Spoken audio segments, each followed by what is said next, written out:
I want to move on to preemption law, which feels like an insurmountable obstacle for Philadelphia, a community that is in a multi-year streak of reeling from pervasive gun violence. Advocates all tell us the same thing. Preemption is one of the defining ways in which we can transform the way we look at gun violence in Philadelphia and how we can address it. So what will you do about preemption in a manner that represents what the people of Philadelphia want and need, especially the Black and brown men who suffer the consequences? Yeah, gun violence being a big one when it comes to different gun laws. Candidly, I don't think those laws will change. That said, I will be looking to have statewide laws when it comes to making our communities safer. That will include things like universal background checks to keep guns out of the hands of criminals, red flag laws to make sure that those who could be violent and those who present a risk to others can't get their hands on these deadly weapons, more investment in anti-violence programs within a community.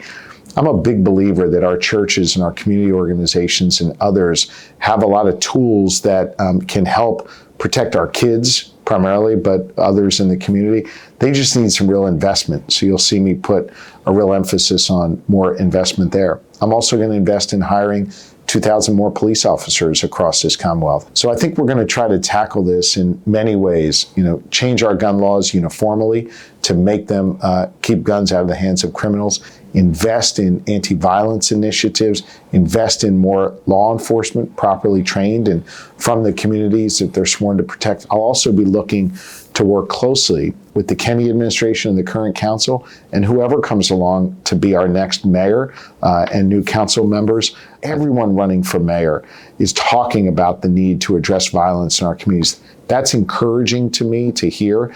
And so whoever comes through that process, I'll look forward to partnering with them to try and make a difference for Philly and across this Commonwealth. I followed you on a small business tour throughout North Philly. I recall. Last summer. I got to see firsthand your interaction with a lot of Latino entrepreneurs, business owners. Obviously, small businesses were also a big part of your campaign. What did the bare bones look like now for your small business resource center, and how is it gearing itself for helping Latino small businesses? Look, I think main streets matter in Pennsylvania, and while the walk we did wasn't technically on a street called Main Street, we clearly understand that those corridors of commerce not only create jobs, but it also, I think, breeds a real vibrancy in communities. It shows the strength of a community. It leads to lower crime and it leads to better outcomes. And so we got to invest in these main streets all across Philly and all across Pennsylvania. I'll be appointing a deputy secretary of commerce specifically focused on investing in main streets across Pennsylvania. And not just with the dollars, but connecting the dots between that small business and new opportunities. And so I'll be directing the folks in my Commerce Department to work directly with small business owners here in Philly and across Pennsylvania to give them a chance to contract with the state, to give them a chance to work with the state, which is going to make them busier, help them make more money, hire more people, and have better outcomes for our communities. That's just one example of the ways in which I want to engage more of our small businesses across Pennsylvania. Berks County Residential Center will close up at the end of January this month. 31st. Yeah.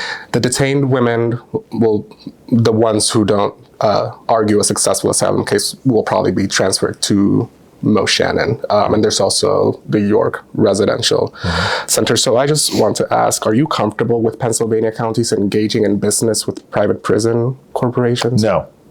And I have spoken out against private prisons for some time, since long before I was governor or attorney general, or governor-elect or attorney general. As a county commissioner, that caused me real concerns. I don't think that we should have private prisons in this Commonwealth. You said you weren't comfortable with counties engaging in business with private prison enterprises. So, right. And you're not comfortable with that. So how do you set a precedent? Because it doesn't stop the fact that the women will be transferred and the county will continue to receive immigrants. I don't think there should be a place for private prisons here in Pennsylvania, regardless of who's being housed there.